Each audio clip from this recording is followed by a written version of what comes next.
أشهد أن لا إله إلا الله.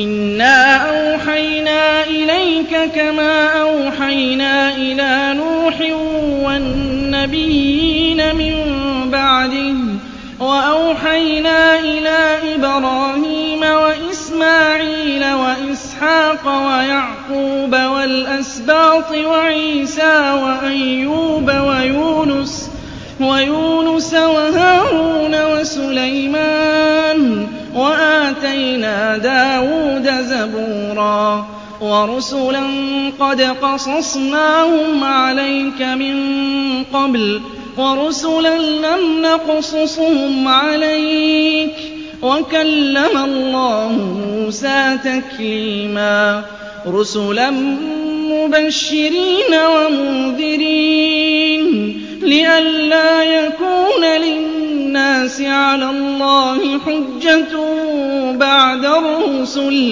وكان الله عزيزا حكيما.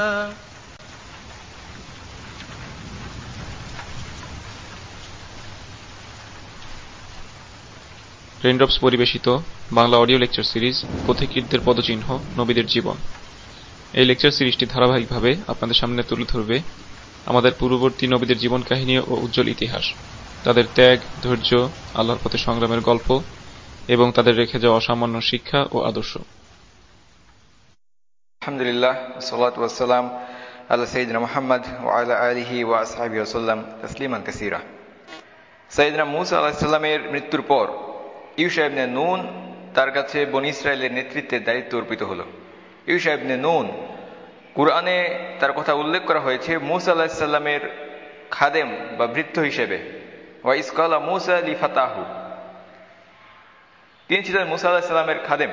সেই হিসেবে তিনি মূসা আলাইহিস সালামের সাহচর্য, নৈকট্য লাভ করেছেন এবং তিনি নবুয়তের খুব কাছাকাছি ছিলেন। মূসা আলাইহিস সালামকে কাছ থেকে পর্যবেক্ষণ করার সুযোগ তার হয়েছে। তিনি ছিলেন মূসা আলাইহিস সালামের ছাত্র, যোগ্য শিক্ষকের যোগ্য ন্যায়পরায়ণ ছাত্র।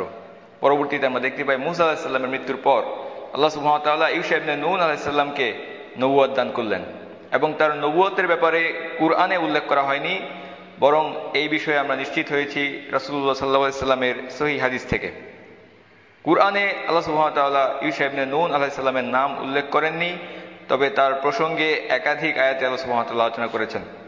আল্লাহ সুবহানাহু ওয়া তাআলা কুরআনে বলেছেন, রাজুলানি মিনাল্লাযিনা ইয়াখাফুন, দুই ব্যক্তি যাদের অন্তরে আল্লাহর ভয় ছিল, যারা বাকি বনী ইসরায়েল জাতিকে উদ্বুদ্ধ করে জিহাদের দিকে আহ্বান করে বলছিলেন, তোমরা শহরের ফটকে পৌঁছাও, আল্লাহ তোমাদেরকে বিজয় দান করবেন। ইউশা ইবনে নুন, তিনি ইংরেজিতে পরিচিত যশোয়া নামে, তিনি বনী ইসরায়েলের নেতা এবং তার নেতৃত্বে আমরা দেখতে পাই বাইতুল মাকদিস, জেরুজালেম আল্লাহ সুবহানাহু ওয়া তাআলা বিজয় দান করেছেন ইসরায়েলিদেরকে। জেরুজালেম বিজয়ের মতো এই গৌরবজনক বিষয়, এটা মূসা আলাইহিস সালাম কিংবা হারুন আলাইহিস সালামের নেতৃত্বে নয়, এটা হয়েছে ইউশা ইবনে নুন আলাইহিস সালামের নেতৃত্বে। কেন এই গৌরবময় বিজয় বিলম্বিত হয়েছিল, এই ব্যাপারে আমরা ইঙ্গিত পাই আল্লাহ রাসূল সাল্লাল্লাহু আলাইহি সাল্লামের কথা হতে। বনী ইসরাইল যারা মিশরে ফেরাউনের অধীনস্থ গোলাম ছিল এবং দাসত্বের মধ্য দিয়ে বড় হয়েছিল, তাদের মন মানসিকতা ছিল দুর্বল এবং নিচু। এই ধরনের বিজয় অভিযানের জন্য তারা মানানসই ছিল না, প্রস্তুত ছিল না, যোগ্য ছিল না। জেরুজালেম জয় করা নিঃসন্দেহে একটি বিশাল অর্জন, তাদের সেই যোগ্যতাই ছিল না, কিন্তু এরপরও আল্লাহ সুবহানাহু ওয়া তাআলা তাদেরকে বিজয় দেওয়ার ওয়াদা করেছেন। আল্লাহ সুবহানাহু ওয়া তাআলা প্রতিশ্রুতি দিয়েছেন, যদি তোমরা শহরের ফটকে পৌঁছাও তোমাদেরকে বিজয় দেওয়া হবে, তোমরা জিহাদ করো, আল্লাহ তোমাদেরকে বিজয় দান করবেন। কিন্তু তারা জিহাদকে অস্বীকৃতি জানিয়েছিল, ফলে আল্লাহ সুবহানাহু ওয়া তাআলা তাদের উপরে 40 বছরের যাযাবর জীবনের অপমান এবং লাঞ্ছনাকে তাদের উপরে ছেয়ে দিলেন। সময়ের আবর্তে সেই দুর্বল প্রজন্মের প্রত্যেকেই একের পর এক পৃথিবী ছেড়ে বিদায় নিয়ে চলে যায় এবং তাদের স্থলে তাদেরকে রিপ্লেস করে তাদের স্থলাভিষিক্ত হয় একটি নতুন প্রজন্ম, যারা বড় হয়েছে স্বাধীনভাবে মরুভূমির রুক্ষ পরিবেশে, ফেরাউনের জুলুম অত্যাচারের মধ্যে নয়, তাদের চিন্তা চেতনা মন মানসিকতা স্বাধীন এবং তাদেরকে গাইড করেছেন মূসা এবং হারুন আলাইহিসসালাম। মূসা এবং হারুন আলাইহিসসালামের নেতৃত্ব এবং দীক্ষার অধীনে তারা স্বাধীনভাবে বড় হয়েছে। এরাই হচ্ছে সেই প্রজন্ম পরবর্তীতে যাদের হাতে জেরুজালেমের বিজয় অর্জিত হয়েছে। রাসূলুল্লাহ সাল্লাল্লাহু আলাইহি ওয়াসাল্লাম তিনি বলেছেন, Rasulullah sallallahu alaihi wasallam says, "Lam yabqa ma'ahu ahad mimman 'abad." সেই বাছুর পূজারীদের একজন ব্যক্তিও জেরুজালেমে প্রবেশ করতে পারেনি। সেই জেনারেশনের প্রত্যেকে বিগত হয়েছে, তাদের স্থলে এসেছে নতুন এক জেনারেশন যারা তৈরি হয়েছে মূসা এবং হারুন আলাইহিস সালামের হাতে। তাওরাতের শিক্ষায় শিক্ষিত স্বাধীন চিন্তা চেতনা বিশিষ্ট এক নতুন প্রজন্ম যারা যোগ্য নেতৃত্ব এবং বিজয়ের পতাকা তুলে ধরার জন্য। গুরুত্বপূর্ণ একটি বিষয়, কেন মূসা আলাইহিস সালাম বনী ইসরায়েলের নিকট প্রেরিত রাসূলদের মধ্যে শ্রেষ্ঠ হওয়া সত্ত্বেও বিজয় আসলো ঈসা ইবনে নূন আলাইহিস সালামের হাত ধরে, যিনি কিনা মূসা আলাইহিস সালামের শিষ্য, তার ছাত্র। এটা ঠিক যে মূসা আলাইহিস সালাম বনী ইসরায়েলের নিকট প্রেরিত রাসূলদের মধ্যে সর্বশ্রেষ্ঠ, তিনি এই জাতির প্রতিষ্ঠাতা, তিনি ফেরাউনের কাছ থেকে জাতিকে মুক্ত করে নিয়ে এসেছেন, কিন্তু এরপরও বিজয় তার হাত ধরে আসেনি। অথচ আমরা জানি তিনি এই বিষয়ে অত্যন্ত আগ্রহী ছিলেন। জেরুজালেমের পবিত্র ভূমিতে প্রবেশ করার জন্য তিনি খুবই ব্যাকুল ছিলেন। এমনকি যখন মানুষের আকৃতিতে মালাকুল মাউত তাকে মৃত্যুর জন্য প্রস্তুত হতে বলছিলেন, তার রূহ কবজ করতে এসেছিলেন, মূসা আলাইহিস সালাম বিষয়টা এতটা অপছন্দ করেছিলেন যে তিনি তাকে আঘাত করেছিলেন। এমনকি যে আঘাতে সেই মৃত্যুর ফেরেশতা যিনি মানুষের আকৃতিতে এসেছিলেন তার চোখ বের হয়ে এসেছিল। মূসা আলাইহিস সালাম বিষয়টিকে অপছন্দ করেছেন, কারণ এখনো তিনি জেরুজালেমকে বিজয় অর্জন করতে পারেননি, কিভাবে তার মৃত্যু হতে পারে। কিন্তু যখন পরবর্তীতে তিনি জানতে পারলেন যিনি এসেছিলেন তিনি মৃত্যুর ফেরেশতা এবং তার নির্ধারিত সময় ফুরিয়ে এসেছে, তবুও তিনি আল্লাহ সুবহানাহু ওয়া তাআলার কাছে দোয়া করে বলেছিলেন, ইয়া আল্লাহ, আমি এখন মৃত্যুবরণ করব, কিন্তু আমাকে যতটা সম্ভব জেরুজালেমের কাছে গিয়ে মৃত্যুবরণ করার সুযোগ প্রদান করুন। মূসা আলাইহিস সালাম এতটাই আগ্রহী ছিলেন এই জেরুজালেমকে বিজয় করার জন্য। বাইতুল মাকদিস জীবিত অবস্থায় জেরুজালেমে তিনি প্রবেশ করার সৌভাগ্য পাননি, অন্তত তার কবর যেন সেই ভূমির যতটুকু সম্ভব কাছাকাছি গিয়ে হয়, এটাও তিনি দোয়া করছিলেন। এটা প্রমাণ করে মূসা আলাইহিস সালামের হৃদয়ে কত তীব্র আকাঙ্ক্ষা ছিল এই অভিযানের জন্য। কিন্তু এরপরও মূসা আলাইহিস সালাম তিনি এই গৌরব অর্জন করতে পারেননি শ্রেষ্ঠ নেতা হওয়া সত্ত্বেও, কারণ তিনি যাদের উপরে নেতা, সেই জনতা, সেই লোকেরা এই অভিযানের জন্য প্রস্তুত ছিল না। ঠিক একই রকম একটা বিষয় ঘটে বর্তমানে মুসলিম উম্মার ক্ষেত্রে। আমরা দেখতে পাই, আমরা সবসময় নিজেদের নিষ্ক্রিয়তাকে, অলসতাকে এবং নিষ্কর্মতাকে গোপন করার জন্য বলি আমাদের কোনো যোগ্য নেতা নেই, আমরা মাহাদির জন্য অপেক্ষা করছি। কিন্তু বিপরীতে আমরা নিজেদেরকে কিছুই প্রস্তুত করছি না। আমরা নিজেরা যদি প্রস্তুত না হই তাহলে একা মাহাদি কিছুই করতে পারবেন না। বরং হাদিস থেকে আমরা দেখতে পাই এটা প্রমাণিত, আল মাহাদি তার আবির্ভাবের পূর্বেই এই উম্মতের মধ্যে খিলাফা প্রতিষ্ঠিত হবে। অর্থাৎ এই উম্মতের মধ্যে কিছু ব্যক্তি তারা নিজেদেরকে প্রস্তুত করবেন, খিলাফাকে প্রতিষ্ঠিত করবেন এবং যোগ্য নেতৃত্ব দেওয়ার জন্য তাদের মধ্যে আসবেন আল মাহাদি। বিজয়ের জন্য প্রস্তুত একটি জেনারেশনকে আগে তৈরি হতে হবে, কারণ বিজয় এটা শুধুমাত্র একজন নেতার কোনো বিষয় নয়, একা অর্জন করার কোনো বিষয় নয়, একটি সম্পূর্ণ প্রজন্ম, একটি জাতির বিষয়। প্রথমে প্রয়োজন এর জন্য ত্যাগ স্বীকারে প্রস্তুত হয়ে যাওয়া, ইসলামের পতাকা তুলে ধরার জন্য উপযুক্ত একটি জেনারেশনকে তৈরি করা। এটা তৈরি করা হলেই বিজয় অর্জিত হতে পারে। ঠিক একই কারণে বনী ইসরাইল তারাও তাদের মধ্যে হারুন এবং মূসা আলাইহিস সালাম থাকা সত্ত্বেও জেরুজালেমে প্রবেশ করতে পারেনি, যতক্ষণ না তারা সেই কাজের যোগ্যতা অর্জন করেছে, নিজেদেরকে প্রস্তুত করেছে, যতদিন না তারা বিজয়ের জন্য উপযুক্ত একটি জেনারেশনকে তৈরি করেছে। এবং এই জেনারেশন যখন তৈরি হয়ে গিয়েছে, ইউশা ইবনে নূন তার নেতৃত্বে তারা জেরুজালেমকে বিজয় করেছে। ইউশা ইবনে নূন আলাইহিস সালাম তিনি যুদ্ধ করছিলেন তৎকালীন ফিলিস্তিনের বাসিন্দা আল জাবাবিরা সম্প্রদায়ের বিরুদ্ধে, যারা দৈহিকভাবে ছিল বিশাল আকৃতির, শক্তিশালী এবং নিষ্ঠুর এক জাতি। তাদের বিরুদ্ধে ইউশা ইবনে নূন তিনি বনী ইসরাইলকে এই যুদ্ধে নেতৃত্ব প্রদান করে যাচ্ছিলেন। যখন তিনি লড়াই করছিলেন সেটা খুবই ভয়ঙ্কর রক্তক্ষয়ী একটা সংঘর্ষ ছিল। সারাদিনের লড়াই শেষে ইউশা ইবনে নূন তিনি দেখলেন বেলা গড়িয়ে যাচ্ছে, দিন শেষ হয়ে আসছে। অথচ আজকে যদি তিনি চূড়ান্ত বিজয় অর্জন করতে না পারেন তাহলে শত্রুপক্ষ নতুন দিনে নতুন সৈন্য সামন্ত নিয়ে নতুন শক্তিতে নামবে এবং চূড়ান্ত বিজয় লাভ করা খুবই কঠিন হয়ে যাবে। ইউশা ইবনে নূন আলাইহিস সালাম তিনি আল্লাহর নবী, আল্লাহর কাছে দোয়া করলেন এবং দেখুন কিভাবে আল্লাহর সাহায্য আসলো। এই বিষয়টি আমাদের মনে রাখা উচিত। আমাদের রব কে? আমাদের রব হচ্ছেন আল্লাহ সুবহানাহু ওয়া তাআলা। তিনি আমাদের মাওলা, তিনি আমাদের অভিভাবক, রক্ষাকর্তা। অপরদিকে কুফফারদের কোনো অভিভাবক নেই, কোনো মাওলা নেই, রক্ষাকর্তা নেই। ইউশা ইবনে নূন তিনি বুঝলেন আজকে যদি বিজয় অর্জন করতে হয় আরো কিছু সময় দরকার, অথচ সেই দিকে সূর্য অস্তগামী। এবং মুসনাদে আহমদে বর্ণিত হাদিসে রাসূলুল্লাহ সাল্লাল্লাহু আলাইহি ওয়াসাল্লাম তিনি আমাদেরকে সেই মহান যুদ্ধ সম্পর্কে বর্ণনা দিয়ে বলেছেন, ইউশা ইবনে নুন সূর্যের দিকে তাকিয়ে আঙ্গুল তুলে বললেন, said, أنت مأمورة وأنا مأمور. You are receiving orders and I'm receiving orders. Both of us are receiving orders from Allah. So stop. আমিও একটি আদেশকে পালন করে যাচ্ছি আর তুমিও একটি আদেশকে পালন করে যাচ্ছ। আমরা উভয়ই আল্লাহর আদেশকে পালন করে যাচ্ছি, কাজেই তুমি থেমে যাও, আকাশে স্থির হয়ে যাও। তিনি সূর্যকে আসমানে থামিয়ে দেওয়ার জন্য আল্লাহ সুবহানাহু ওয়া তাআলার কাছে দোয়া করলেন। আল্লাহ সুবহানাহু ওয়া তাআলা তাদের বিজয় প্রদান করার জন্য সেই সূর্যকে আসমানে স্থির করে দিলেন। যতক্ষণ না পর্যন্ত তিনি শত্রুদেরকে নির্মূল করলেন, চূড়ান্ত বিজয় অর্জন করলেন, ততক্ষণ পর্যন্ত সূর্য ওই আসমানে স্থির হয়ে থাকলো। সুবহানাল্লাহ। বেলা ডুবল না এবং বনী ইসরায়েলকে এভাবেই তাদেরকে করা সাহায্যের ওয়াদাকে আল্লাহ সুবহানাহু ওয়া তাআলা বাস্তবায়ন করলেন। এই ওয়াদা আল্লাহ সুবহানাহু ওয়া তাআলা 40 বছর আগেই প্রদান করেছিলেন, কিন্তু তখন তারা আল্লাহ সুবহানাহু ওয়া তাআলা সেই ওয়াদার উপরে ভরসা করতে পারেনি এবং নিজেদের নিচু মন মানসিকতা, কাপুরুষতাকে অতিক্রম করতে পারেনি, যার কারণে সেই যাযাবর লাঞ্ছনা তাদের উপরে চলে আসলো। ইউশা ইবনে নুন আলাইহিস সালামের সময়ের ব্যক্তিরা যাদেরকে তাওরাতের শিক্ষায় শিক্ষিত করা হয়েছে, তারা আল্লাহ সুবহানাহু ওয়া তাআলার করা ওয়াদার উপরে ভরসা করে যুদ্ধ করেছেন, জিহাদে অগ্রসর হয়েছেন এবং তাদের জন্য আল্লাহ সুবহানাহু ওয়া তাআলা কিভাবে সাহায্য করেছেন, সেই সূর্যকে আল্লাহ সুবহানাহু ওয়া তাআলা আসমানে থামিয়ে দিয়েছেন। যতক্ষণ না তারা বিজয় অর্জন করেছেন, সূর্যকে আল্লাহ সুবহানাহু ওয়া তাআলা আসমানে থামিয়ে দিয়েছেন। রাসূলুল্লাহ সাল্লাল্লাহু আলাইহি ওয়াসাল্লাম মুসনাদে আহমদে বর্ণিত হাদিসে বলেছেন, ইউশা ইবনে নুন ছাড়া অন্য কারো জন্য আল্লাহ সুবহানাহু ওয়া তাআলা ওই সূর্যকে আসমানে থামিয়ে দেননি। কাজেই বিজয় এটা বাহ্যিক কোনো প্রভাবকের উপরে নির্ভর করে না, সংখ্যার উপরে নির্ভর করে না, কার কত সৈন্য আছে, কার কত অস্ত্র আছে, মিসাইল আছে, বোমা আছে, এইগুলো বিষয়ের উপরে বিজয় নির্ভর করে না, বরং বিজয় আসে আল্লাহর পক্ষ থেকে। এবং যারা আল্লাহর উপরে ভরসা করে কাজে অংশগ্রহণ করে, নিজেদের সামর্থ্যের সর্বোচ্চ প্রয়োগ করে, তাদের জন্য আল্লাহ সুবহানাহু ওয়া তাআলা সাহায্যের ওয়াদা করেছেন, তাদেরকে আল্লাহ সুবহানাহু ওয়া তাআলা বিজয় দান করেন। ইউশা ইবনে নুন তিনি যখন যুদ্ধের বাহিনী তৈরি করছিলেন, বাহিনীর সৈন্য সংখ্যা শত্রুদের থেকে কম ছিল। এরপরও তিনি সংখ্যা বৃদ্ধি করার দিকে মনোযোগ দেননি, বরং তিনি মনোযোগ দিয়েছেন ইখলাস, আন্তরিকতা এবং আল্লাহর উপরে ভরসা করার দিকে। তিনি বলেছিলেন, রাসূলুল্লাহ সাল্লাল্লাহু আলাইহি ওয়াসাল্লাম তিনি মুসনাদে আহমদে বর্ণিত হাদিসে বলেছেন, আল্লাহর একজন নবী যুদ্ধে যাওয়ার আগে তার সেনাবাহিনীকে উদ্দেশ্য করে বললেন, যদি তোমাদের মধ্যে এমন কেউ থাকো যে বিয়ে করেছো কিন্তু এখনো নববধূর সঙ্গে রাত কাটাওনি এবং তা করতে আগ্রহী, তাহলে সে আমার সঙ্গে এসো না।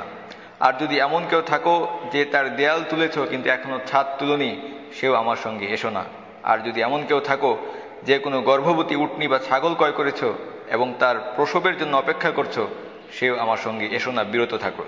আল্লাহ নবী ইউশা ইবনে নুন আলাইহিস সালাম তিনি চাননি সংখ্যা বৃদ্ধি করতে এমন ব্যক্তিদেরকে নিয়ে যাদের হৃদয় অন্য কোনো কিছুর প্রতি আসক্ত। তিনি প্রাধান্য দিয়েছেন ইখলাস এবং দৃঢ় বিশ্বাসকে, ইয়াকিনকে। কারো পক্ষে যুদ্ধে পুরোপুরি মনোনিবেশ করা সম্ভব নয়। যদি এমন হয়ে থাকে তাহলে সেই ব্যক্তিদের না আসাই উত্তম, বরং সে বসে থাকুক তার সম্পদ এবং পরিবার নিয়ে। এটাই হচ্ছে সাইয়েদনা ইউশা ইবনে নুন আলাইহিস সালামের গল্প। তারা জিহাদ করলেন, আল্লাহ সুবহানাহু ওয়া তাআলার উপরে ভরসা করলেন, আল্লাহ তাদেরকে বিজয় দান করলেন। জেরুজালেম মুক্ত হলো, তারা বাইতুল মাকদিসে প্রবেশ করলেন।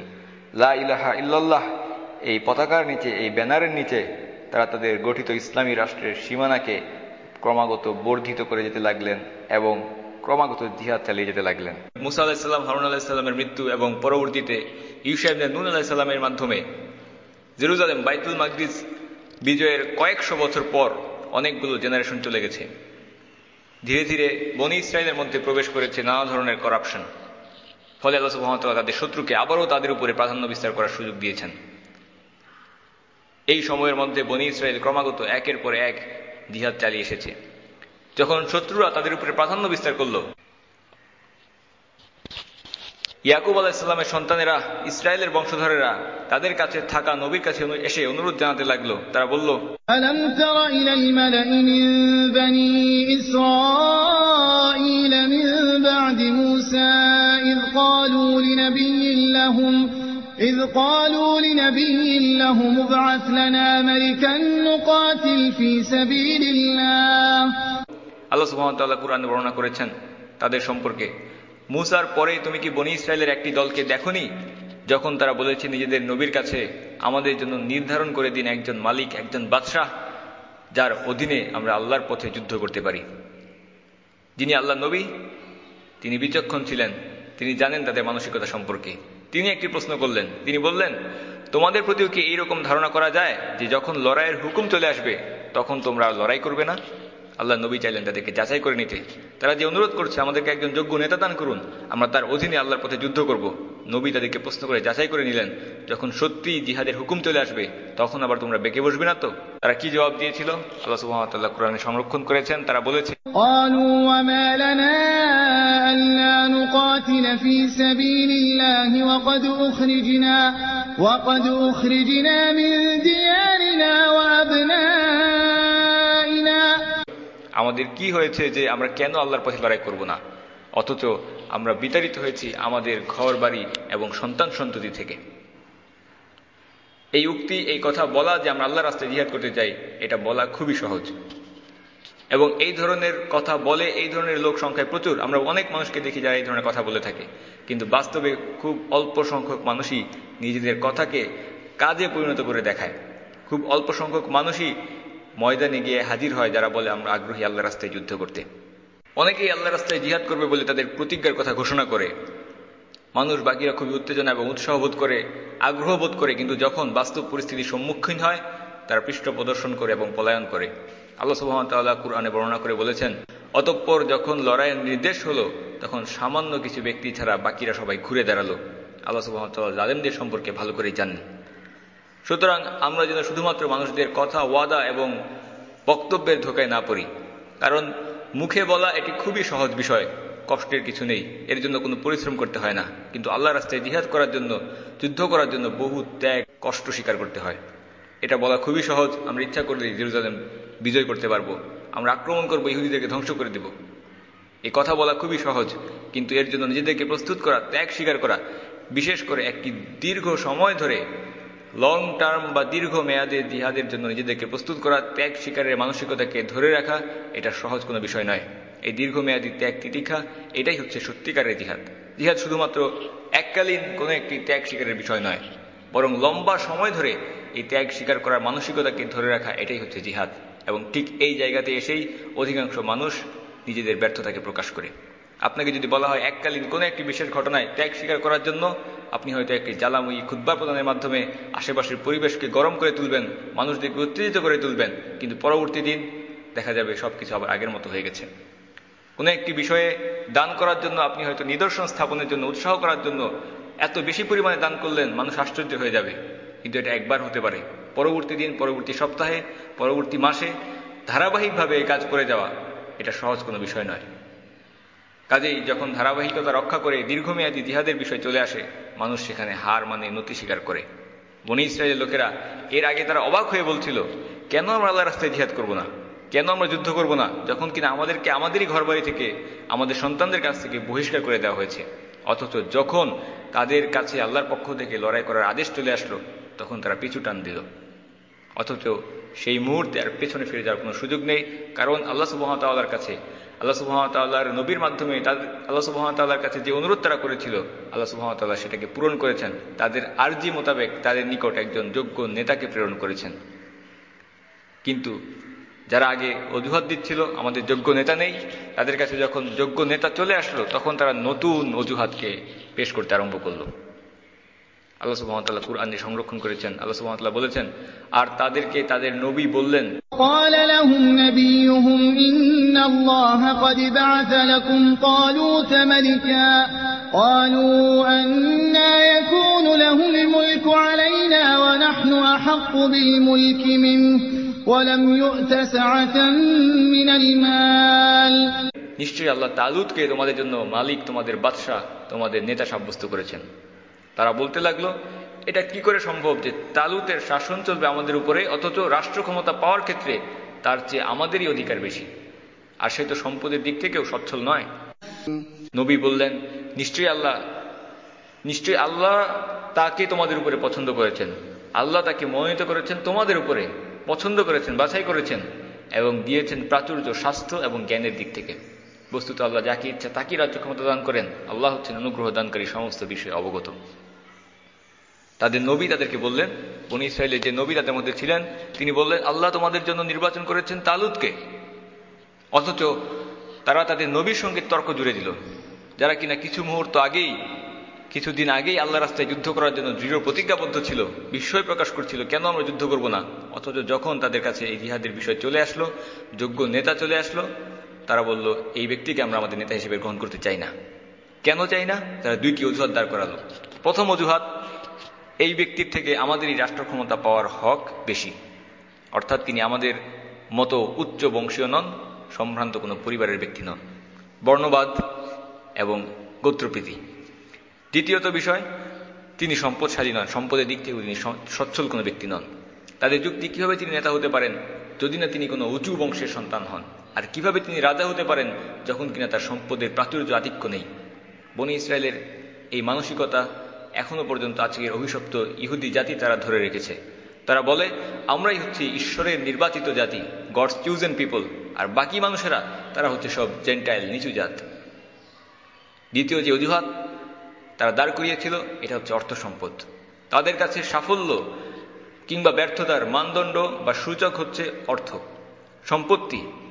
দুর্ভাগ্যজনকভাবে এই ব্যাধি শুধুমাত্র ইহুদিদের মধ্যে সীমাবদ্ধ থাকেনি, বরং তা বহু মুসলিমদের মধ্যেও বর্তমানে ছড়িয়ে গেছে। আমরা বর্তমানে একজন ব্যক্তির সাফল্য কিংবা ব্যর্থতা নির্ধারণ করি তার অর্জিত সম্পদের উপর ভিত্তি করে। মানুষ জিজ্ঞাসা করে অমুকের কত সম্পত্তি আছে, সে কি লাখপতি নাকি কোটিপতি, তার ব্যাংক ব্যালেন্স কত। আর যদি তার কোনো অর্থ সম্পত্তি না থাকে, আমরা বলি ওর তো 2 পয়সারও দাম নেই, কোনো মূল্য নেই। মানুষ হিসেবে তার কেমন আচরণ, কেমন আখলাক, কেমন তাকওয়া কেমন, এগুলোর কোনো মূল্যই নেই। তার সালাত, দিনদারিতা, সিয়াম পালন কোনো কিছুতেই কিছু এসে যায় না। টাকা পয়সা নেই তো তার কোনো মূল্যও নেই।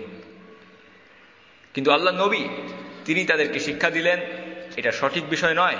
তিনি বললেন, ক্বালা ইন্নাল্লাহ আস্তাফাহু আলাইকুম, আল্লাহ তাকে তোমাদের মধ্য থেকে নির্বাচন করেছেন, বাছাই করেছেন। আল্লাহ নির্বাচন করেছেন, এই কথাই যথেষ্ট হতে পারে যে কোনো তর্ক এবং বিতর্কের সমাপ্তি ঘটিয়ে দেওয়ার জন্য। আল্লাহ তাকে পছন্দ করেছেন, এরপরে আর কোনো যুক্তিতর্কের কোনো সুযোগ থাকে না। জাত, বর্ণ, সম্পদ কোনো কিছুই আর সেখানে আসে না।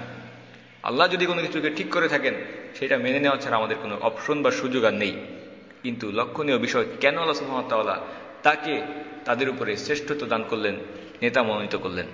কারণ এর মাধ্যমে আল্লাহ সুবহানাহু ওয়া তাআলা তাদেরকে শিক্ষা দিতে চাইলেন যে নেতা নির্বাচন কিসের ভিত্তিতে করতে হয়। তাদের নবী এই বিষয়টি তাদের কাছে শিক্ষা উপস্থাপন করছেন। তারা তাকে 2টি অজুহাত দেখিয়েছিল কেন তালুত নেতৃত্বের যোগ্য নয়, আর আল্লাহ নবীও তাদেরকে 2টি যুক্তি দেখালেন কেন তিনি নেতা হবেন। আল্লাহ নবী বললেন, নিশ্চয়ই আল্লাহ তাকে তোমাদের উপরে পছন্দ করেছেন, বাছাই করেছেন এবং দিয়েছেন প্রাচুর্য, স্বাস্থ্য এবং জ্ঞানের দিক থেকে। আল্লাহ তাকে 2টি বিষয় দিয়েছেন, জ্ঞান দিয়েছেন এবং শক্তি, স্বাস্থ্যের সুস্বাস্থ্য এই দিক থেকে প্রাচুর্য দান করেছেন। আল্লাহ জ্ঞান দিয়েছেন। অধিকাংশ সময় যখন আমরা জ্ঞান এই শব্দটা শুনি, আমাদের মনে তাৎক্ষণিকভাবে কিতাবী জ্ঞান বা ফিকহের ধারণা চলে আসে, কত বেশি জানেন এই বিষয়টা আমাদের মধ্যে চলে আসে। কিন্তু জ্ঞান মানে সবসময় এই ধরনের বিষয়কে বোঝায় না। জ্ঞান নির্ভর করে আপনি কোন কাজের সাথে জড়িত তার উপরে। যদি আপনি সামরিক ক্ষেত্রে, মিলিটারি বিষয়ে আপনাকে কোনো দায়িত্ব প্রদান করতে হয়, তাহলে দেখতে হবে যুদ্ধক্ষেত্রে, ফিল্ডে আপনার অভিজ্ঞতা কেমন। এ কারণে আমরা দেখতে পাই খালিদ বিন ওয়ালিদকে রাসূলুল্লাহ সাল্লাল্লাহু আলাইহি ওয়াসাল্লাম নির্ধারণ করেছিলেন মুসলিমদের সেনাপতি, আর আবু বকর রাদিয়াল্লাহু আনহুকে নির্ধারণ করেছিলেন মুসলিমদের খলিফা। প্রত্যেকটি কাজের জন্য তার নিজস্ব কিছু যোগ্যতার প্রয়োজন রয়েছে। তালুতের ছিল বনী ইসরায়েলকে জিহাদে নেতৃত্ব দেওয়ার যোগ্যতা। এর জন্য আল্লাহ সুবহানাহু ওয়া তাআলা তাকে যোগ্যতা দান করেছেন। তিনি হবেন জিহাদের আমির, তাদের নেতা। পাশাপাশি তিনি ছিলেন শারীরিকভাবে শক্তিশালী, সক্ষম, সুঠাম দেহের অধিকারী। সক্ষম বা সক্ষমতা, এটাকেও কাজের ধরন অনুসারে আমাদেরকে বুঝতে হবে। এটাকে বিভিন্নভাবে আমরা সংজ্ঞায়িত করতে পারি। শক্তিশালী মানে এই নয় যে প্রত্যেক ব্যক্তিকে প্রত্যেকটা কাজের জন্য সুঠাম দেহী বডি বিল্ডার হতে হবে, বরং কাজের ধরনের উপর নির্ভর করে এটা কখনো মানসিক শক্তিকেও বুঝাতে পারে, আর্থিক শক্তিকেও বুঝাতে পারে। কিন্তু নেতা নির্বাচনের ক্ষেত্রে এই 2টি গুণ আমাদেরকে অবশ্যই খেয়াল রাখতে হবে। সেই কাজ করার জন্য প্রয়োজনীয় জ্ঞান এবং তার প্রয়োজনীয় সামর্থ্য বা শক্তি। আল্লাহ নবী তাদেরকে বললেন, বস্তুত আল্লাহ তাকেই রাজত্ব দান করেন যাকে ইচ্ছা। আল্লাহ হচ্ছেন অনুগ্রহ দানকারী, সমগ্র বিষয়ে অবগত। বনী ইসরায়েলের সাথে থাকা নবী তাদেরকে আরেকটি আল্লাহ তোমাদের কাছে প্রকাশ করবেন, এবং সেটা কি? সেটা হচ্ছে তোমাদের কাছে একটি সিন্দুক আসবে তোমাদের রবের পক্ষ থেকে তোমাদের মনের সন্তুষ্টির জন্য, এবং এর মধ্যে থাকবে মূসা, হারুন এবং তার সন্তানদের পরিত্যক্ত কিছু সামগ্রী, ব্যবহার্য সামগ্রী। সেই সিন্দুকটিকে বহন করে আনবেন আল্লাহর ফেরেশতারা। যদি তোমরা ইমানদার হয়ে থাকো, আল্লাহর উপরে বিশ্বাস করে থাকো, তাহলে এর মধ্যেই তোমাদের জন্য পরিপূর্ণ নিদর্শন রয়েছে, নিশ্চয়ই পরিপূর্ণ নিদর্শন রয়েছে। আল্লাহ সুবহানাহু ওয়া তাআলা বনী ইসরাইলের অন্তরে ঈমানকে দৃঢ়তা দেওয়ার জন্য, তাদের অন্তরে সাকিনা প্রদান করার জন্য, নিশ্চিত ইয়াকিন প্রদান করার জন্য একটি আনুষ্ঠানিকতা অবলম্বন করলেন।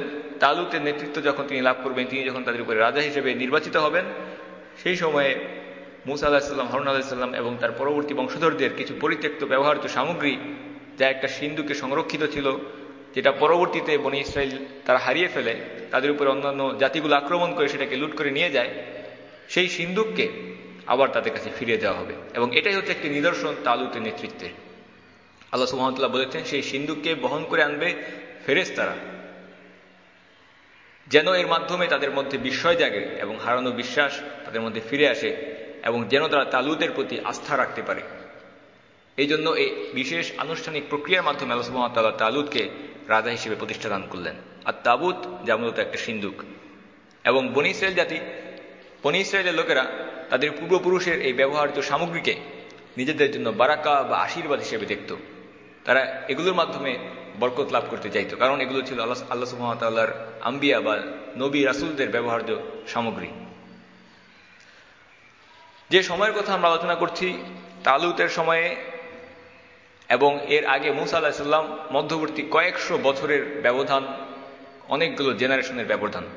মধ্যবর্তী সময়ে অনেক পরিবর্তন ঘটেছে, বনী ইসরায়েল বহু জিহাদ করেছে, এবং বর্তমানে যেই সময়ের কথা আমরা আলোচনা করছি সেই সময়টিতে তারা ছিল অত্যন্ত দুর্বল অবস্থায়, যার কারণে আল্লাহর নবীকে তারা অনুরোধ করছিল, আমাদেরকে একজন যোগ্য নেতা দান করার জন্য আল্লাহর কাছে আপনি অনুরোধ করুন।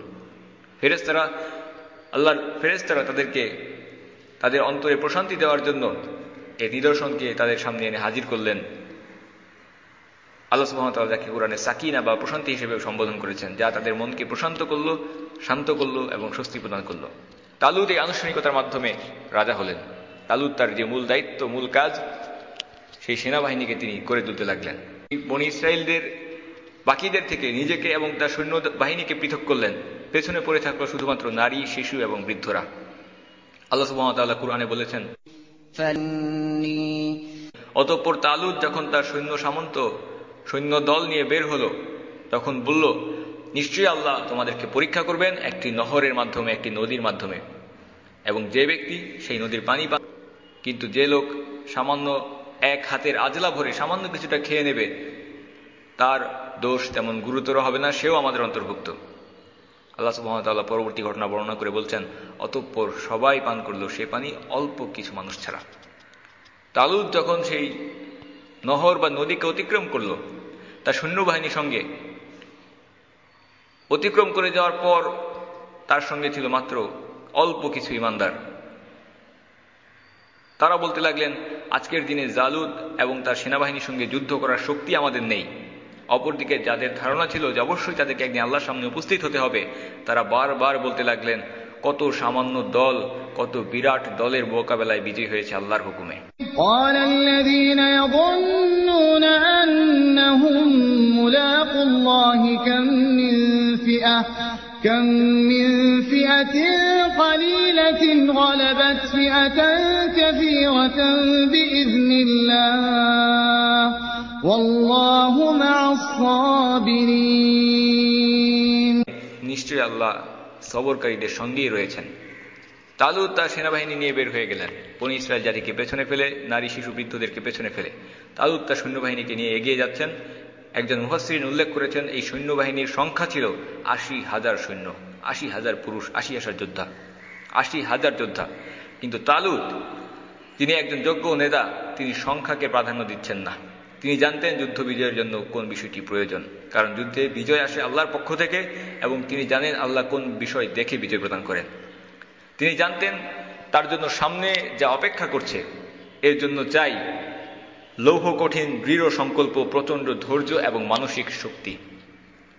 কাজে তিনি তার সৈন্যবাহিনীকে, তাদের মানসিকতাকে যাচাইয়ের জন্য কিছু পরীক্ষা গ্রহণ করতে চাইলেন। তিনি একটি বিশাল মহাসমাবেশ, বহু মানুষ, সবাইকে নিয়ে যুদ্ধে ঝাঁপিয়ে পড়তে মোটেই আগ্রহী ছিলেন না। জনতা, ভিড় বাড়ানো তার উদ্দেশ্য ছিল না, বরং তার প্রয়োজন ছিল সেই সমস্ত প্রকৃত আন্তরিক শক্তিশালী সৈন্যদেরকে, যারা তার পাশে থেকে কঠিন মুহূর্তে পরিত্যাগ করে যাবে না, পাশে থেকে ময়দানে দৃঢ় থেকে লড়াই করতে পারবে। তালুত তার যোগ্যতা এবং জ্ঞানের মাধ্যমে বেশ ভালোভাবে জানতেন যদি কোনো দুর্বল মানসিকতার সৈন্য ময়দানে যোগদান করে সে লাভের থেকে ক্ষতির কারণ বেশি হবে। এমনকি রাসূলুল্লাহ সাল্লাল্লাহু আলাইহি ওয়াসাল্লামের সিরাহ জীবনী থেকে আমরা জানতে পারি তাবুক যুদ্ধের আগে কি ঘটনা ঘটেছিল। তাবুক যুদ্ধ দীর্ঘ সফর, গরমের মধ্যে মুনাফিকেরা এসে নানা রকমের অজুহাত পেশ করতে শুরু করলো যেন তারা যুদ্ধে না গিয়ে তাদের ঘরে বসে থাকতে পারে। এক একজন বানিয়ে বানিয়ে নতুন নতুন অজুহাত এসে উপস্থাপন করছিল। এমনকি একজন এটাও বলেছিল, ইয়া রাসূলুল্লাহ, আমি এই দীর্ঘ সফরে নারীর ফিতনার আশঙ্কা করছি, আমি চাই না যুদ্ধে গিয়ে এমন কোন নারীর চেহারার সম্মুখীন হই যাকে দেখে আমার মাথা নষ্ট হয়ে যায়, আমার মন অচল হয়ে যায়, কাজেই আমি ফিতনার ভয় করছি, আমাকে দয়া করে পেছনে থাকার অনুমতি দান করুন। এগুলো তারা নিজেরা তৈরি করে অজুহাত হিসেবে উপস্থাপন করছিল যেন তারা বিরত থাকতে পারে। রাসূলুল্লাহ সাল্লাল্লাহু আলাইহি ওয়াসাল্লাম তিনিও জানতেন এই সমস্ত ব্যক্তিরা মুনাফিক এবং এরা পেছনেই পড়ে থাকবে।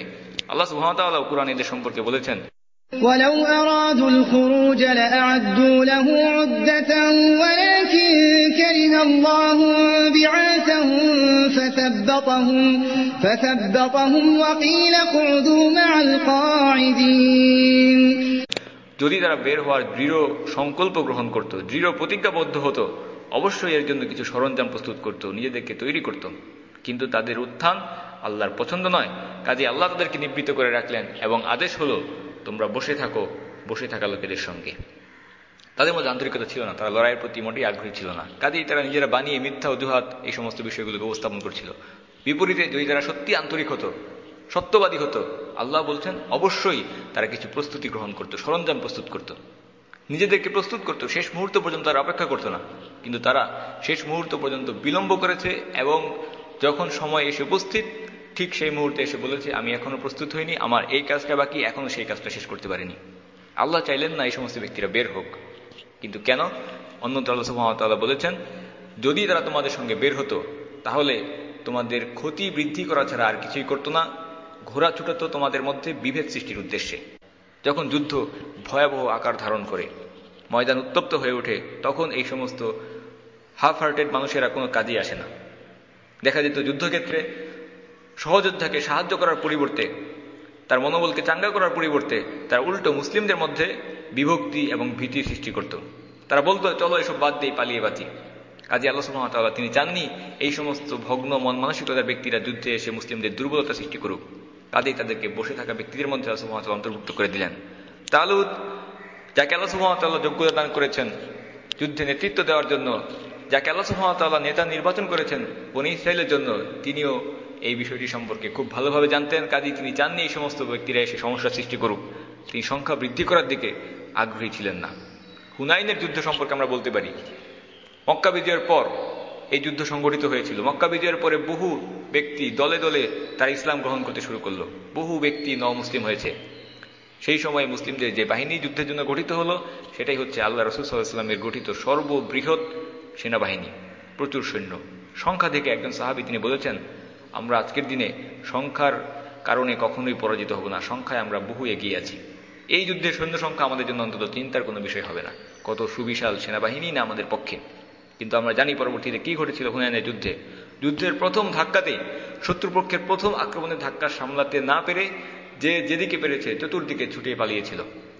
তালুত এই ধরনের ব্যক্তিদেরকে তার সাথে রাখতে চাননি, কাজেই তিনি তাদেরকে এক কঠিন পরীক্ষার মধ্য দিয়ে নিয়ে গেলেন। তালুত তার সেনাবাহিনীকে উত্তপ্ত শুষ্ক মরুভূমির মধ্য দিয়ে মার্চ করিয়ে নিয়ে গেলেন। যখন তারা তৃষ্ণার্ত এবং ক্লান্ত শ্রান্ত হয়ে পড়ল, সামনে দেখতে পেল এক নদীকে, চোখের সামনে তারা পানি দেখতে পেল। কিন্তু তালুত তাদেরকে কি বললেন? এই পানি তোমরা পান করতে পারবে না। যে ব্যক্তি পানি পান করবে সে আমাদের অন্তর্ভুক্ত নয়, যে পান করবে না সে আমাদের অন্তর্ভুক্ত। অপরদিকে কেউ যদি সামান্য এক হাত বা এক আজলা ভর্তি পানি, এক মুঠো পানি পান করে থাকে, সেও আমাদের সঙ্গে আসতে পারবে। এই চূড়ান্ত ক্লান্ত শান্ত অবস্থায় হয়তো তাদের মধ্যে এমন কোনো ব্যক্তিও ছিলেন যে হয়তো পানি পান না করলে মুমূর্ষু অবস্থায় মৃত্যুবরণ করতে পারেন, কিন্তু সেই অবস্থায় নিষেধাজ্ঞা চলে আসলো, পানি পান করা যাবে না। এই নিষেধাজ্ঞার মাধ্যমে তাদেরকে পরীক্ষা গ্রহণ করা হচ্ছে। আল্লাহ সুবহানাহু ওয়া তাআলা কুরআনে বলেছেন, তালুত বললেন কেউ পানি পান করো না, যে পান করবে সে আমাদের অন্তর্ভুক্ত নয়, সে আর অগ্রসর হতে পারবে না। আর যদি পান না করো অগ্রসর হতে পারবে, আর যদি কেউ এক মুঠো এক আজলা পরিমাণ পানি, এতটুকু পানি পান করো, সেও আমাদের সঙ্গে আসতে পারবে।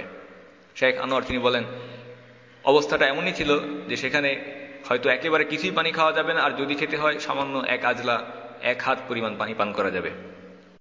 এক মুঠো পানি পান করা পানি না পান করার থেকেও বেশি ক্ষতিকর। কারণ যখন আপনি অতটুকু পানি গ্রহণ করবেন চূড়ান্ত পিপাসার্ত অবস্থায়, এরপরে আবার নিজেকে বিরত রাখা এটা খুবই কঠিন হয়ে যাবে। কারণ শয়তানের ওয়াসওয়াসায় তখন আপনার কাছে মনে হবে আপনি হয়তো জীবনের শ্রেষ্ঠ পানিটাই পান করেছেন। চূড়ান্ত পিপাসার্থ অবস্থায় এক মুঠো পানি খেয়ে এরপর নিজেকে বিরত রাখা এটা আরো কঠিন। এই কঠিন পরীক্ষায় কতজন ব্যক্তি উত্তীর্ণ হতে পেরেছিল? তালুতের সঙ্গে সৈন্য ছিল 80,000। সেই পরীক্ষায় পানি পান করার পরীক্ষায় উত্তীর্ণ হতে পেরেছে মাত্র 4,000 পরীক্ষার্থী। মাত্র 4,000। 76,000 সৈন্য নদীর পানিকে পান করেছে। প্রথম পরীক্ষা এটা শেষ হওয়ার পর নদীর অপর পারে তালুতের সঙ্গে থেকে গেলেন মাত্র 4,000 যোদ্ধা। বাকিরা ব্যর্থ বিফল হয়ে তার পেছনে রয়ে গেল। তালুত কোনো বিশাল সৈন্যবাহিনী চাননি। যে ব্যক্তিরা নিজেদের পক্ষ থেকে তারা যুদ্ধের জন্য আগ্রহী ছিল, নিজে থেকে তারা লড়াই করতে চেয়েছে, এরপরও তালুত তাদেরকে বিরত থাকতে আদেশ দিলেন, তাদেরকে না আসার পরামর্শ দিলেন। যখন তারা আসলো এরপরে তিনি তাদের ইচ্ছা শক্তির পরীক্ষা নিলেন, যাতে তিনি দেখতে পারেন কারা নিজেদের লালসার বিরুদ্ধে শক্তভাবে দাঁড়াতে পারে, কারা বিপদের মধ্যে সবর করতে পারে, দৃঢ়পদ থাকতে পারে। 76,000 ব্যক্তি ব্যর্থ হলো, মাত্র 4,000 সেই পরীক্ষায় পাশ করল। এই অল্প সংখ্যা যারা উত্তীর্ণ হলেন তাদের জন্য অপেক্ষা করছিল আরেকটি পরীক্ষা, আরেকটি ফিতনা। সংখ্যার অল্পতা তাদের জন্য আরেকটি বড় ফিতনা হিসেবে আবির্ভূত হলো। তারা বলল, আজকের দিনে জালুত এবং তার সেনাবাহিনীর সঙ্গে যুদ্ধ করার কোনো শক্তি আমাদের নেই। অনেকটা বিষয়টা এরকম যে মাত্র 4,000 সৈন্য নিয়ে আমরা কিভাবে জালুতের মতো অত্যাচারী শক্তিশালী রাজা তার সৈন্যবাহিনীর বিরুদ্ধে আমরা যুদ্ধ করব। তাদের সৈন্যবাহিনীর দিকে তাকিয়ে দেখো, আমরা মাত্র 4,000। সুবহানাল্লাহ। যারা অল্পদের মধ্যে অল্প, যারা বিজয়ী হলেন, পরীক্ষায় উত্তীর্ণ হলেন, তাদের মধ্যে আবার এই ধরনের মানসিকতা চলে আসছে। কিন্তু তাদের মধ্য থেকে আরেকটি বাছাই সেশন চলে আসলো। সেখানে আরো ক্ষুদ্র কিছু ব্যক্তি, সংখ্যায় অল্প, তাদেরকে আল্লাহ সুবহানাহু ওয়া তাআলা নির্বাচন করলেন। আল্লাহ সুবহানাহু ওয়া তাআলা কুরআনে বলেছেন, যাদের ধারণা ছিল যে আল্লাহর সামনে তাদেরকে একদিন উপস্থিত হতে হবে, আল্লাহর সামনে দাঁড়াতে হবে, তারা বারবার একটি কথাকে বলতে লাগলেন, কত সামান্য দলই তো বিরাট দলের মোকাবেলায় বিজয়ী হয়েছে আল্লাহর হুকুমে। কত সামান্য দলই বিজয়ী হয়েছে বিরাট দলের মোকাবেলায়। এই কথাগুলো কারা বলছিল? এরা হচ্ছে সেই সমস্ত ব্যক্তি যাদের সম্পর্কে আল্লাহ বলেছেন, যাদের মধ্যে দৃঢ় বিশ্বাস ছিল যে আল্লাহর সামনে একদিন তাদেরকে উপস্থিত হতে হবে, দণ্ডায়মান হতে হবে, অবশ্যই আল্লাহর সঙ্গে তাদেরকে একদিন সাক্ষাৎ করতে হবে। যারা এই হিসাব দুনিয়ার বস্তুগত বিষয় দেখে করছিল না, তারা হিসাব করছিল আখিরাতের বিষয়কে, আল্লাহর সামনে দাঁড়াতে হবে এই বিষয়টাকে সামনে রেখে, দুনিয়ার চোখে নয়, আল্লাহর চোখের কথা মাথায় রেখে, আল্লাহকে সমীকরণের মধ্যে ধরে তারা এই হিসাব করছিল যুদ্ধে জয় পরাজয়ের বিষয়ে। অন্য ব্যক্তিরা তারা হয়তো তাদেরকে বলছিল, বাস্তববাদী হও, বাস্তবে আসো, কল্পনা ছেড়ে। মাত্র 4,000 সৈন্য নিয়ে এত বিশাল বাহিনীর বিরুদ্ধে, শক্তিশালী সংগঠিত বাহিনীর বিরুদ্ধে যুদ্ধ করতে যাচ্ছ, আমাদের তো জয়ের কোনো সম্ভাবনাই নেই। এই সমস্ত ব্যক্তি যারা এই ধরনের কথা বলে, তারা সমস্ত ছক কাটে দুনিয়ার বিষয়গুলোকে চিন্তা করে, দুনিয়ার বস্তুগত বিষয়গুলোকে তারা প্রাধান্য দেয়, গায়েবের বিষয়কে তারা সমীকরণের মধ্যে অনুপস্থিত রাখে, তারা সবকিছুকে দেখে দুনিয়াবি চোখে। এই সমস্ত ব্যক্তিরা তালুতের প্রথম পরীক্ষায় উত্তীর্ণ হওয়া সত্ত্বেও চূড়ান্ত পরীক্ষায় সেনাবাহিনী থেকে তারা ছিটকে পড়ল। অবশিষ্ট তালুতের সঙ্গে থেকে গেল বনী ইসরায়েলের শ্রেষ্ঠ বাছাইকৃত সন্তানেরা, যাদের ঈমান ছিল বিশুদ্ধ, নিখুঁত, খাঁটি। তারা সংখ্যায় খুবই অল্প, মাত্র 314 জন। 80,000-এর মধ্য থেকে মাত্র 314 জন তালুতের সঙ্গে শেষ পর্যন্ত টিকে রইলেন। একটি বর্ণনা এসেছে, তালুতের বাহিনীর মুজাহিদদের সংখ্যা এবং আল্লাহ রাসূল সাল্লাল্লাহু আলাইহি ওয়াসাল্লামের সঙ্গে বদরের যুদ্ধে অংশগ্রহণকারী মুজাহিদদের সংখ্যা ছিল একই, 310-এর কিছু বেশি। এটা এমন একটি পরীক্ষা যার মাধ্যমে তালুত সত্যিকারের যোদ্ধাদেরকে পৃথক করেছেন, যারা সক্ষম তাদেরকে পৃথক করেছেন অক্ষমদের কাছ থেকে। 80,000 লোকের মধ্য থেকে 2 দফায় বাছাই করে প্রথমে 4,000, পরবর্তীতে 310-এর কিছু বেশি যোদ্ধাকে তালুত পৃথক করেছেন।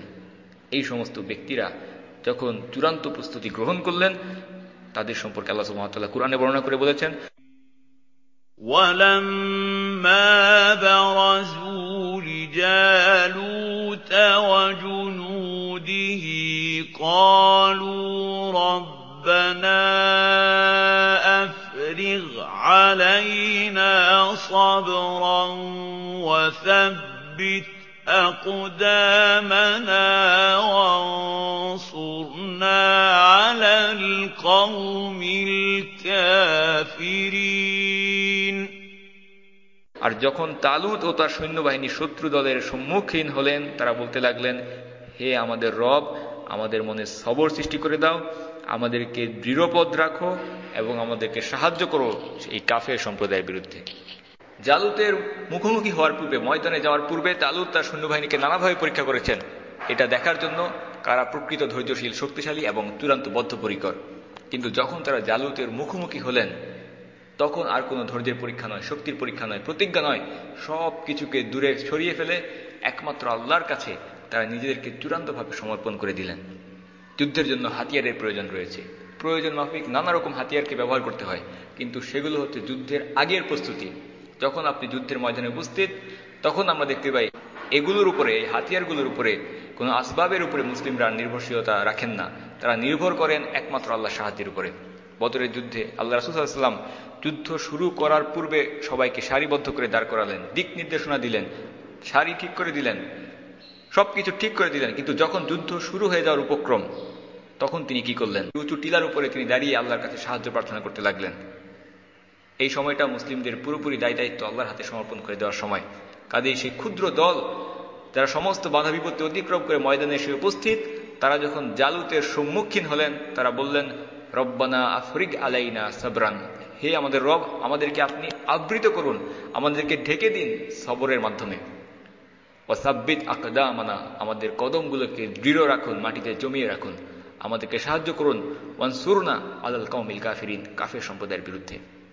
যখন যুদ্ধ শুরু হয়ে গেল, এক বিশাল শক্তিশালী বাহিনীর বিরুদ্ধে লড়াই করছে ক্ষুদ্র একটি দল। যুদ্ধ যখন ভয়ঙ্কর আকার ধারণ করেছে, তালুতের নিকটে এসে উপস্থিত হল ক্ষুদ্র আকৃতির একজন ব্যক্তি। তিনি বললেন, আমি জালুতের মোকাবেলা করব। তালুত অবাক হয়ে তাকিয়ে দেখলেন, এ তো অল্প বয়স্ক একজন বালক মাত্র। তালুত কাজেই তার সঙ্গীদের মধ্যে আবারও ঘোষণা দিয়ে প্রকাশ করলেন, কে আছো যে জালুতের মোকাবেলা করার জন্য এগিয়ে যাবে? সে অল্প বয়স্ক বালক ছাড়া আর কেউ এগিয়ে আসলেন না। তৃতীয়বারও যখন একই ঘোষণা দেওয়া হলো, তালুত ঘোষণা দিলেন, কে আছো যে জালুতের মোকাবেলা করার জন্য এগিয়ে যাবে? তিনি দেখলেন সেই অল্প বয়স্ক বালক, সে ছাড়া আর কেউ এগিয়ে আসেনি। তালুত তখন অনুমতি দিয়ে বললেন, ঠিক আছে, তুমি এগিয়ে যাও। সেই বালকের হাতে অস্ত্র বলতে ছিল সামান্য একটি গুলতি, কিন্তু তার প্রকৃত শক্তি, প্রকৃত অস্ত্র, এটা হচ্ছে ঈমান, বিশুদ্ধ খাঁটি ঈমান, আল্লাহর উপরে সম্পূর্ণ নির্ভরতা। সেই শক্তি বলে বলিয়ান হয়ে তিনি বারবার এগিয়ে যাচ্ছিলেন, প্রথম, দ্বিতীয়, তৃতীয়, বারবার এগিয়ে গিয়ে তিনি বলছিলেন, আমি জালুতের মোকাবেলা করব। অথচ তার হাতে সামান্য অস্ত্র, একটি গুলতি মাত্র। তার অন্তর ছিল আল্লাহর প্রতি খাঁটি ঈমানে পরিপূর্ণ। সেই বালক জালুতের সামনে গেল এবং তাকে লড়াইয়ের জন্য আহ্বান জানালো। জালুত কুফফারদের বাদশা, শক্তিশালী বাদশা, তার বিপরীতে যোদ্ধা হিসেবে সামান্য একজন বালককে দেখে সে বলল, তুমি তো একটা শিশু মাত্র, আমি তোমার সঙ্গে লড়াই করতে চাই না, ফিরে যাও, বরং আমার সাথে যুদ্ধে সক্ষম শক্তিশালী কাউকে পাঠাও, আমি তোমাকে হত্যা করতে চাই না। জবাবে সেই বালক কি বলেছিল? কিন্তু আমি তোমাকে হত্যা করতে চাই। এই বলে সেই বালক তার গুলতিতে একটি পাথর গেঁথে জালুতের চোখ লক্ষ্য করে ছুঁড়ে মারলেন এবং জালুত মৃত্যুবরণ করল। আল্লাহ সুবহানাহু ওয়া তাআলা কুরআনে বলছেন, فهزموهم بإذن الله وقتل داود جالوت وآتاه الله الملك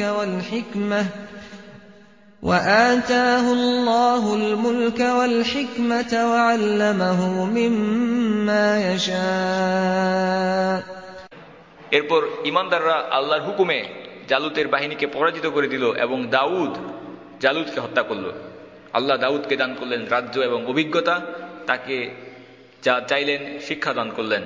ولولا دفع الله الناس بعضهم ببعض لفسدت الأرض ولكن الله ذو فضل على العالمين।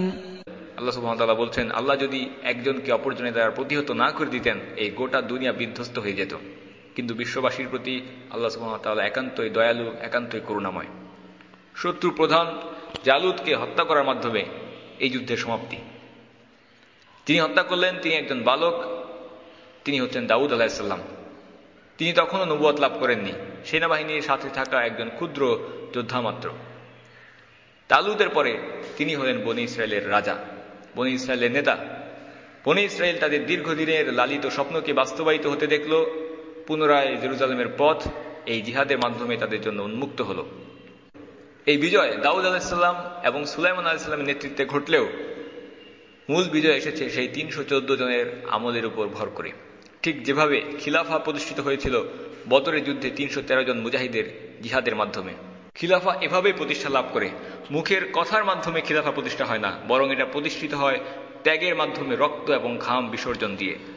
যুদ্ধে জয় পরাজয় সংখ্যার কোনো বিষয় নয়, বরং তা অন্তরের ইমানের সাথে, আল্লাহর উপরে নির্ভরতা, তাওয়াক্কুলের সাথে সম্পর্কিত, আল্লাহর উপরে ভরসার সাথে সম্পর্কিত বিষয়।